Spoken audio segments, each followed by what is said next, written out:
नमस्कार। सरस्वती शिक्षा समिति पाली के ऑनलाइन यूट्यूब चैनल में आप सभी का एक बार फिर स्वागत है। आज हम कक्षा द्वादशी विज्ञान एवं वाणिज्य में विषय गणित के अध्याय 4 सारणिक, जो कि हमारा अगला अध्याय के बारे में अध्ययन करेंगे। इससे पहले हमने अध्याय 3 आव्यूह के बारे में अध्ययन किया था। चलो देखते हैं इंट्रोडक्शन क्या है।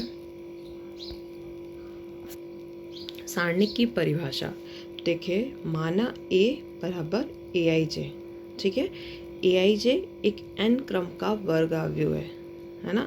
AIJ आपको पता ही है, मैट्रिक्स को लिखने का क्रम होता है, ठीक है। वर्ग आव्यूह क्या है? वह आव्यूह जिसमें पंक्ति व स्तंभों की संख्या समान हो। अच्छा, एक चीज़ याद रखनी है आपको, सारणिक में सभी जो है, ठीक है, वो एक वर्ग आव्यूह ही है, ठीक है। यानी सारणिक में एक वर्ग आव्यूह का ही प्रयोग होगा, ठीक है। तब एक अद्वितीय संख्या सारणिक AIJ आव्यूह A की सारणिक कहलाती है, और इसे सारणिक A या सारणिक A से, यानी इसको क्या बोलते हैं, सारणिक A, या इस चिन्ह को सारणिक A से प्रकट करते हैं, ठीक है। तो देखिए एक बार, ये जो, ठीक है, ये यानी ये जो आप लिखेंगे ना, सारणिक को हमेशा इसमें ही लिखेंगे, ठीक है, ध्यान रखना है। क्यों? क्योंकि ये जो चिन्ह है वो सारणिक के लिए, अगर आप आव्यूह के लिए प्रयोग करते हैं तो इस प्रकार से हम कोष्टक बना देते हैं, ठीक है, लेकिन सारणिक में ये खुला रहेगा, ये याद रखना आपको, ठीक है। चलो अब आगे बढ़ते हैं कि सारणिक का मान। तो एक क्रम की सारणिक का मान, माना A बराबर A एक क्रम का वर्ग आव्यूह। एक क्रम का वर्ग आव्यूह मतलब एक ही अवयव है उसमें, ठीक है, एक इंटू एक क्रम, ठीक है। तो अब सारणिक A बराबर A, तो A सारणिक का क्या होगा? स्वयं संख्या ही हो जाएगी। जैसे एक उदाहरण के लिए भी समझाते हैं इस पॉइंट को। आपको एक अवयव दिया हुआ है 3 और उसका सारणिक निकालना है, तो A बराबर क्या है? 3, ठीक है। A आपको दिया हुआ है 3, तब सारणिक A बराबर क्या हो जाएगा? इस A का मान क्या है? 3, तो 3 रखेंगे तो यहाँ आ जाएगा 3, ठीक है। अब अगर आपको यहाँ पे थोड़ा प्रिंटिंग मिस्टेक है, यहाँ -3 है, ठीक है, तो A बराबर -3 हो, तब सारणिक A बराबर क्या हो जाएगा? A का मान क्या है? -3, तो यहाँ पे भी वापस -3 ही आएगा, ठीक है। अर्थात मतलब क्या हुआ कि एक क्रम की सारणिक का मापांक नहीं समझना है, ठीक है। मापांक में क्या होता है कि अगर -3 है तो वो 3 बनता है, और 3 है तो भी वो 3 बनता है, लेकिन ये जो है वो सारणिक में लागू नहीं होता है, ठीक है। तो आपको ये जो है वो याद रखना है कि उपयुक्त उदाहरणों में सारणिक या मापांक में अंतर स्पष्ट है, ठीक है। अभी अंतर समझा है आपको? एक क्रम की सारणिक को मापांक नहीं समझना चाहिए। चलो, ये तो हो गया एक क्रम की सारणिक, ठीक है। अब आगे बढ़ते हैं हम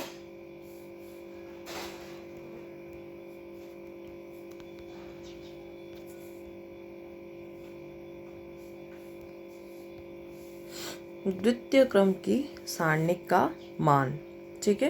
द्वितीय क्रम मतलब 2 क्रॉस 2, ठीक है। द्वितीय क्रम का मतलब क्या होगा? 2 क्रॉस 2, ठीक है। तो 2 क्रॉस 2 का मतलब क्या है? 2 तो पंक्तियां है और 2 ही क्या है? स्तंभ है। 2 पंक्ति 2 स्तंभ, ठीक है। 2 पंक्ति है 2 स्तंभ है ना। तो ये तो हो गया आपके द्वितीय क्रम की सारणिक का मान। अब इसको हल कैसे करना है तो आप देखेंगे एक बार। क्या करना है? सारणिक में पहले तो ये तो आव्यूह थी, इसको सारणिक में लिखा, यानी कि इस तरह से, तो ये लिख दिया। इसमें A1 B1 A2 B2। अब इनका क्या करना है? क्रॉस गुणा करना है। तो A1 का B2 से होगा, ठीक है, माइनस लगेगा A2 का B1 से होगा, ठीक है। तो ये हो जाएगा, तो देखो A1 B2 minus A2 B1, ये रहा, है ना। तो ये क्या है? सारणिक A का मान है, ठीक है। अगर आप सूत्र को देखना चाहते हैं तो सारणिक A अग्रज विकर्ण के अवयवों का गुणा माइनस पिछले विकर्ण के अवयवों का गुणा, ठीक है। आगे वाले विकर्ण के गुणा, माइनस लगाना पीछे वाले विकर्ण का गुणा, ठीक है। समझ में आ गया पॉइंट? अब इसको देखते हैं। देखिए क्या लिखा हुआ है यहाँ, संख्या A1 B1 A2 B2 सारणी के क्या अवयव है ना। समझ में आया? फिर द्वितीय क्रम की सारणी में कुल कितने अवयव होंगे? 2 की घात 2 यानी कि 4, ठीक है। और इनमें से A1 B1 A2 B2 दो पंक्तियाँ, A1 B1 A2 B2 इस प्रकार जो लिखे हुए वो तो पंक्तियाँ है, ठीक है। और ऊर्ध्वाधर जो दिख रहा है वो क्या है, स्तंभ है। तो A1 A2 B1 B2 क्या हो गया, 2 स्तंभ है। यानी सब कुछ आपको क्लियरली समझा दिया है। समीकरण 1 का दायां पक्ष सारणिक का प्रसार कहलाता है। ठीक है, तो ये तो गया। अब इसको इसी को एक उदाहरण से समझा है। तो देखो A आपको दिया हुआ है 2 3 -1 4। ठीक है, इसका क्या करना है, प्रसार करना है सारणिक द्वितीय क्रम की सारणिक का मान। तो देखो अभी मैंने आपको बताया, पहले तो इसको सारणिक में लिखा। ठीक है, फिर क्या करना है, इनका गुणा। तो 2 को आगे वाले विकर्णों का गुणा, तो 2 × 4 कितना हो जाएगा, 8। फिर माइनस लगाना है, लगा दिया। 3 × -1। ठीक है, तो माइनस माइनस प्लस, तो 8 + 3 कितना हो गया, 11। तो ये हमारा क्या आ गया, उत्तर। ठीक है, बढ़ते हैं अगली स्लाइड की ओर। तृतीय क्रम की सारणिक का मान। तृतीय क्रम यानी 3 × 3। ठीक है, तृतीय क्रम यानी क्या हो जाएगा, 3 × 3। ठीक है, तो देखिए अब ए जो दिया हुआ है, पहले इसको, इस पूरी आव्यूह को सारणिक रूप में लिखा। सारणिक रूप में यानी कि इस प्रकार के ये जो सारणिक का बॉक्स है उसके अंदर ये लिखेंगे। ठीक है, अच्छा इसको हल कैसे करते हैं, ध्यान रखना इसमें अलग अलग पंक्ति के ना, जैसे प्रथम पंक्ति से प्रसार होता है, द्वितीय पंक्ति से प्रसार होता है, तृतीय पंक्ति से प्रसार होता है। इसी प्रकार से प्रथम स्तंभ से भी प्रसार होता है, द्वितीय स्तंभ से प्रसार होता है, तृतीय स्तंभ से भी प्रसार होता है। ठीक है, अलग अलग है। पहले हम सबसे पहले प्रथम पंक्ति से प्रसार को सीखेंगे। तो क्या करना है, सबसे पहले A1 को यहाँ लिखा, जो पहला प्रथम पंक्ति का पहला अवयव है उसको यहाँ लिखा A1। ठीक है, तो अब A1, अब जब आप देखते हैं तो जब आपने A1 को लिख दिया है तो इन सबको छुपा दो। क्या दिखा आपको, B2 C2 B3 C3 दिख रहा है ना, तो ये यहाँ पे आ गया है ना। ठीक है, अब यहाँ के लिए बात कर रही हूँ। ठीक है, इधर के लिए तो एक बार देखेंगे आप वापस। देखिए अब मैंने इस B1 को यहाँ लिखा है। ठीक है, -B1 आ गया। उसके बाद में देखेंगे आप इस पूरी रो को छुपाना है। तो आपको क्या दिखा, A2 A3 A2 A3 C2 C3, ये रहा, यहाँ दिख रहा है ना आपको, A2 A3 C2 C3। ठीक है, अब एक बार वापस देखेंगे तीसरा जो पंक्ति है उसके लिए, यानी कि अब हम अगला काम करेंगे इसके लिए, C1 के लिए। तो देखो, अच्छा ध्यान रखना अल्टरनेट होता है, मतलब कि एकांतर। प्लस, यहाँ पे प्लस है, फिर माइनस है, फिर प्लस है। तो देखो यहाँ प्लस, ये माइनस और ये प्लस। ठीक है, C1 लगाया।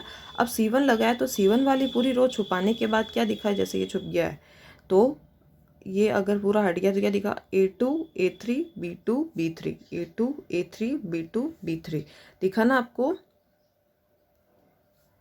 A2 A3 B2 B3, यानी ये वाला जो मैटर है वो यहाँ गया। ठीक है, अब बस इसको सॉल्व करना है। तो A1 तो बाहर ही पड़ा रहेगा, इसको वापस द्वितीय क्रम की सारणिक से के हिसाब से करेंगे तो B2 C3 माइनस लगाना है B3 C2। ठीक है, -B1 तो एज इट इज़ रखा है, इसका करेंगे A2 C3 माइनस लगाना है A3 C2, ये रहा। ठीक है, plus C1 as it is, A2 B3 minus लगाना है A3 B2, ये रहा, है ना। अब इस A1 को भी अंदर डाल दो, तो ये हो जाएगा A1 B2 C3 minus minus ये तो एज इट इज़ है, फिर आ जाएगा B3 C2 A1 B3 C2। अब इसे क्या किया है, पूरा खोलने के बाद जो जो प्लस के उनको इधर ले लिया, जो जो माइनस के उधर, तो ये आपको प्राप्त हो जाएगा। ठीक है, आगे यही तो वैसे भी संख्या बेस्ड आता है, तो आपके हिसाब से अलग अलग होगा। देखें, मतलब जब सॉल्व करेंगे तो वो उत्तर उस हिसाब से आएगा, ये कोई ऐसा पैटर्न फिक्स नहीं है। ठीक है, यहाँ संख्याएं दी हुई है, पढ़ें आप। यहाँ संख्याएं A1 B1 C1 A2 B2 C2 A3 B3 C3 सारणिक के क्या अवयव, यानी ये तो सब सारणिक के अवयव है। अब तृतीय क्रम की सारणिक में कुल 3 का स्क्वायर यानी 9, क्योंकि मैंने अभी बताया 3 × 3 3 या 9 अवयव होंगे। ठीक है, अब देखें एक बार, A1 B1 C1 वापस A2 B2 C2 और A3 B3 C3, ये तो सब क्या है, पंक्ति है। ठीक है, क्या है, प्रथम द्वितीय तृतीय पंक्ति बनाते हैं। ठीक है, वापस A1 A2 A3 B1 B2 B3 C1 C2 C3, ये क्या है, सब स्तंभ है, प्रथम द्वितीय तृतीय स्तंभ है। अब A1 B1 A1 B2 C3 अग्रज विकर्ण के अवयव है। ठीक है, कौन से, A1 B2 C3। ठीक है, और A3 B2 C1, ये रहे A3 B2 C1, ये जो दिख रहा है वो पिछले विकर्ण के अवयव है। ठीक है, समीकरण 2 का दायां पक्ष सारणिक की प्रथम पंक्ति से सारणिक का प्रसार कहलाता है, यानी ये प्रसार की विधि है। ठीक है, चलो अब बढ़ते हैं अगली स्लाइड की ओर। अच्छा, तृतीय क्रम को दो तरीके से हल कर सकते हैं। एक तो मैंने अभी आपको बताया, अब एक है सारूस आकृति। ठीक है, सारूस आकृति में क्या करते हैं, जो भी अवयव दिए हुए सारणिक आव्यूह के, ठीक है, उनमें देखो A1 B1 C1, A2 B2 C3 और A3 B3 C3, ये तो यूं के यूं लिखा हुआ है। ठीक है, फिर आगे के जो दो प्रथम दो स्तंभ जो आपको दिख रहे हैं वो आपको वापस जमाने हैं। ठीक है, A1 A2 A3 दिख रहा है आपको, B1 B2 B3 दिख रहा है ना।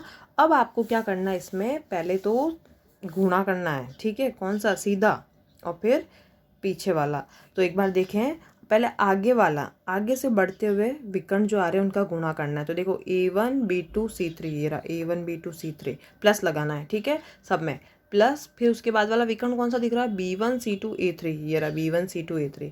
फिर अगला विकर्ण क्या दिख रहा है, C1 A2 B3 दिख रहा है ना, C1 A2 B3। ठीक है, तो ये तो खत्म हो गया विकर्ण आगे वाले तो, है ना। अब प्लस के साथ इनका खत्म हो गया, तो अब माइनस लगा के पीछे वाले विकर्ण लिखना है, यानी नीचे से जो उल्टे विकर्ण बन रहे हैं। ठीक है, पीछे वाले, तो देखो माइनस लगाना है, और अब पीछे से तो इधर से देखेंगे A3 B2 C1, ये रहा A3 B2 C1, फिर B3 C2 A1 दिख रहा है ना, B3 C2 A1, और फिर लास्ट कौन सा दिख रहा है, C3 A2 B1, ये रहा। ठीक है, तो आपको इस वाले में से इसको घटाना है तो उत्तर आ जाएगा। ठीक है, अब आपको जो विधि अच्छी लगे आप वो तृतीय क्रम की सारणिक में प्रयोग ले सकते हैं। ठीक है, फिर क्या है, देखिए, सारूस आकृति से सारणिक का मान ज्ञात करने के लिए उपयुक्त आकृति अनुसार 3 अग्रणी विकर्णों के अवयव के गुणन, यही जो मैंने आपको भाषा में सिखाई वो है। ठीक है, इसको मैं क्वेश्चन में समझा देती हूँ। ये जैसे सारणिक दी हुई थी, ठीक है, ये सारणिक लिख दी, क्या बोला, अग्रज के 2 विकर्ण लिखने हैं, लिख दिए। ठीक है, सबसे पहले आगे वाले जो विकर्ण हैं उनका गुणा करके उनको जोड़ना है। तो देखिए एक बार, यहाँ है 1 5 6, तो 1 इंटू 5, 1 का 5 से गुणा होगा 5, 5 का 6 से गुणा होगा तो 30। ठीक है, आगे देखेंगे प्लस लगाना है। अब 2 का 7 से होगा तो 14, 14 का 2 से होगा तो 28। ठीक है, 1 का 3 से होगा तो 3, 3 का 4 से गुणा होगा तो यह हो जाएगा आपके 12। यहाँ 1 मिनट, ये माइनस का 1 है ना, ये देखो दिख रहा है ना -1, यहाँ थोड़ा निशान इस प्रकार बने दिख नहीं रहा है। तो ये -1 का 3 से होगा तो -3, और -3 का 4 से होगा तो -12, इसलिए यहाँ -12 है। ठीक है, फिर बीच में तो माइनस लगाना है तो यहाँ पे भी लगा दिया हमने। ठीक है, अब नीचे की ओर के विकर्ण को देखना है। तो देखेंगे 2 को 5 से किया तो 10, 10 को -1 से किया तो -10, 4 को 7 से किया तो 28, 28 को 1 से किया तो 28, 6 को 3 से किया तो 18, 18 दूनी 36। ठीक है, ये हो गया। अब वापस इनको हल करना है और इनको भी हल करना है। ठीक है, तो इसको हल किया तो क्या बना 46, इसको हल किया तो क्या बना 54, 46 में से 54 गए, क्या आया -8। ठीक है, तो आप सारूस चित्र से भी हल कर सकते हैं, और ये वाली जो विधि है प्रसार की, इससे भी कर सकते हैं। ये आप पे डिपेंड है, आपको कौन सी पसंद आती है। ठीक है, अच्छा, अब देखिए एक बार आव्यूह व सारणिक में अंतर, आव्यूह व सारणिक में अंतर। तो देखो, आव्यूह संख्याओं का एक सुव्यवस्थित रूप है, इसका कोई संख्यात्मक मान नहीं होता है, जबकि सारणिक का एक निश्चित मान होता है। ठीक है, आव्यूह क्या है, सुव्यवस्थित रूप है, इसका कोई संख्यात्मक मान नहीं होता। हमने आव्यूह हल की थी, ठीक है, उस पर पता चल रहा है, और सारणिक का एक निश्चित मान होता है, क्योंकि सारणिक जो है आपस में हल हो जाती है। ठीक है, और आव्यूह स्वयं में हल नहीं होती है, जो समीकरण दी हुई है उससे हल होती है ना। फिर आव्यूह किसी भी क्रम के हो सकते हैं, यानी 2 × 3, 3 × 2, 1 × 3, 3 × 1, 3 × 3। ठीक है, जबकि सारणिक में पंक्तियों व स्तंभों की संख्या बराबर होती है, मैंने आपको स्टार्टिंग में बताया। फिर है आव्यूह की पंक्तियों को स्तंभों, अब स्तंभों को पंक्तियों में बदलने पर एक नया आव्यूह प्राप्त होता है। ठीक है, जबकि ऐसा करने पर सारणिक के मान में कोई परिवर्तन नहीं होता है, जैसे हम आगे सिद्ध करेंगे, बताएंगे आपको। ठीक है, ये ध्यान रखना है। अब कुछ उदाहरण है, एक बार देखें, छोटे से हैं। एक सारणिक दी हुई है, आपको इसका मान निकालना है। तो गुणा द्वितीय क्रम की है ना, गुणा करने का तरीका क्या है, आगे वाले विकर्णों का गुणा माइनस पीछे वाले विकर्णों का गुणा। तो 2 का -3 से करोगी तो -6, माइनस लगाना है, 2 का 4 से करोगी तो 8, तो -6 -8 यानी -14। वापस इसको देखेंगे आप, आगे वाले विकर्णों का गुणा, तो कॉस का कॉस से होगा तो कॉस स्क्वायर, माइनस लगाना है। पीछे वाले विकर्णों का गुणा, तो माइनस साइन का साइन से होगा तो माइनस साइन स्क्वायर, तो माइनस माइनस प्लस, तो cos square plus sine square क्या होता है 1। ठीक है, आज के लिए इतना ही, धन्यवाद। आप इसको एक बार कॉपी में नोट कर ले अच्छे से, आगे से और भी कुछ उदाहरण के माध्यम से इसको अच्छे से क्लियर कर दिया जाएगा। ठीक है, धन्यवाद।